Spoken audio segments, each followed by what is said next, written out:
Hi friends, ఈ వారం థియేటర్లలో విడుదలైన కిరణ్ అబ్బవరం కొత్త సినిమా చెన్నై లవ్ స్టోరీ రిలీజ్కు ముందే కల్ట్ లవ్ స్టోరీ అంటూ మంచి హైప్ క్రియేట్ చేశారు.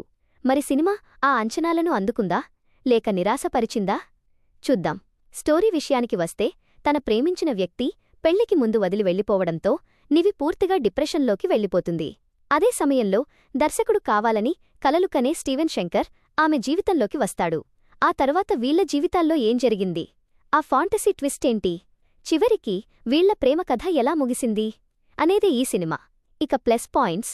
ఈ సినిమాలో బిగ్గెస్ట్ ప్లస్ అంటే ఎమోషనల్ సీన్స్. కొన్ని ఎమోషన్స్ నిజంగా బాగా వర్క్ అయ్యాయి. కిరణ్ అబ్బవరం తన కెరీర్లో బెస్ట్ పెర్ఫార్మెన్స్లలో ఒకటి ఇచ్చాడు. కామెడీ, ఎమోషన్ రెండింటినీ చాలా న్యాచురల్గా చేశాడు. హీరోయిన్ శ్రీ గౌరీప్రియ కూడా చాలా బాగా నటించింది. ముఖ్యంగా సెకండాఫ్లో వచ్చే కొన్ని సీన్స్లో ఆమె నటన సినిమాకే హైలైట్గా నిలుస్తుంది. మణిశర్మ మ్యూజిక్, బ్యాక్గ్రౌండ్ స్కోర్ కూడా ఎమోషన్స్ను బాగా ఎలివేట్ చేశాయి. కానీ సినిమా అసలు సమస్య స్క్రీన్ ప్లే.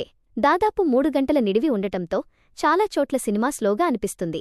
హీరోయిన్ తాగుడుకు బానిసగా చూపించిన ట్రాక్ కూడా అందరికీ కనెక్ట్ కాకపోవచ్చు. లవ్ స్టోరీ కూడా అంత స్ట్రాంగ్గా అనిపించదు. సెకండాఫ్లో కథ ముందే ఊహించేలా మారిపోతుంది. అక్కడ నుంచి పెద్దగా సర్ప్రైజ్లు ఉండవు. టెక్నికల్గా చూస్తే మణిశర్మ సంగీతం చాలా బాగుంది. కెమెరా వర్క్ కూడా ఆకట్టుకుంటుంది. చెన్నై లొకేషన్స్ని అందంగా చూపించారు. ప్రొడక్షన్ వాల్యూస్ కూడా బావున్నాయి. ఫైనల్గా చెన్నై లవ్ స్టోరీ ఒక డీసెంట్ ఎమోషనల్ లవ్ డ్రామా. మీరు చెన్నై లవ్ స్టోరీ సినిమా చూసారా? మీకు ఎలా అనిపించింది? కామెంట్లో చెప్పండి. వీడియో నచ్చితే లైక్ చేయండి. ఇంకా ఇలాంటి ఆనెస్ట్ మూవీ రివ్యూస్ కోసం మిస్టర్ శివ అప్డేట్స్ ఛానల్ని సబ్స్క్రైబ్ చేసుకోండి.